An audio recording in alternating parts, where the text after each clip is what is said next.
हर investor के दिमाग में ये सवाल चलता ही है, दुबई या इंडिया। दिल कहता है इंडिया, बट बैलेंस शीट कुछ और कहता है।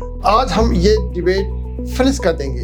इंडिया आपको इमोशनल ग्रोथ देता है, लेकिन दुबई वो स्ट्रक्चरल सर्टेनिटी देता है जो इंडिया सिंपली मैच नहीं कर सकता। हम पेट्रोलिज्म की बात नहीं कर रहे हैं यहाँ, हम मैथ की बात कर रहे हैं। ये है वो 3 नॉन निगोशिएबल रीजंस जिसको आप इग्नोर नहीं कर सकते। I am Rajesh Sinha, real estate educator and real estate consultant of Dubai and Noida properties. Let's start with the killer number 1, that is tax. Investing is about maximizing net profit, and here Dubai win by knockout. India में अगर आप rental income कमाते हैं तो वो आपकी total income में add होती चली जाती है।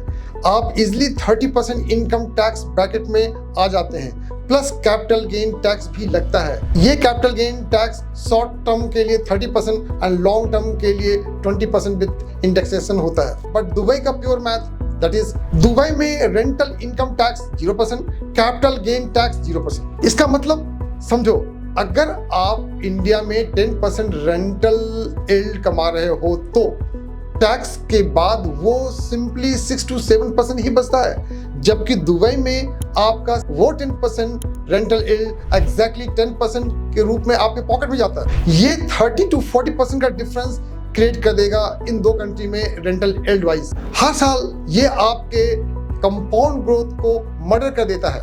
टैक्स सेविंग ही आपका पहले ईयर का प्रॉफिट होता है। Now come to the second point, that is liquidity versus locking, the exit problem. Investment का वैल्यू तब तक जीरो है जब तक आप उस प्रॉपर्टी को कैश आउट नहीं कर सकते। यही है लिक्विडिटी का सवाल। अब देखते हैं इंडिया का लॉकिंग। इंडिया में प्रॉपर्टी खरीदना इजी है, लेकिन बेचना मुश्किल है। Resale market is slow, negotiation is complex और पैसा आने में 6 to 12 मंथ तक लग जाता है। Government red tape, title clearance और लेंदी लीगल प्रोसेसेस आपको प्रॉपर्टी में लॉक कर देते हैं। बट दुबई का वेलोसिटी, दुबई में रियल एस्टेट का लिक्विड ग्लोबल एसेट है। Transactions are very fast. Dubai land department, that is DLD का सिस्टम सेंट्रलाइज और डिजिटल है। आप ऑफ प्लान डील्स को नेक्स्ट 24 आवर में फ्लिप कर सकते हैं आसानी से, if the NOC is clear. India में आपका बायर मोस्टली इंडियन NRI होता है।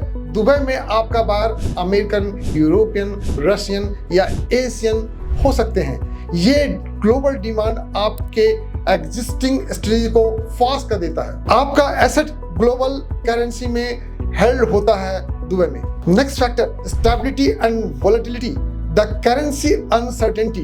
Last but the most crucial factor for large capital, that is stability. India's volatility, that is Indian rupees are consistently long-term depreciation against the US dollar. आप property का price appreciation तो देख रहे हो, लेकिन अगर रुपीस डॉलर के against 3 to 4% गिर गया तो आपका रियल डॉलर रिटर्न ऑटोमेटिकली कम हो जाता है ग्लोबल स्टैंडर्ड से। This currency risk is silent killer.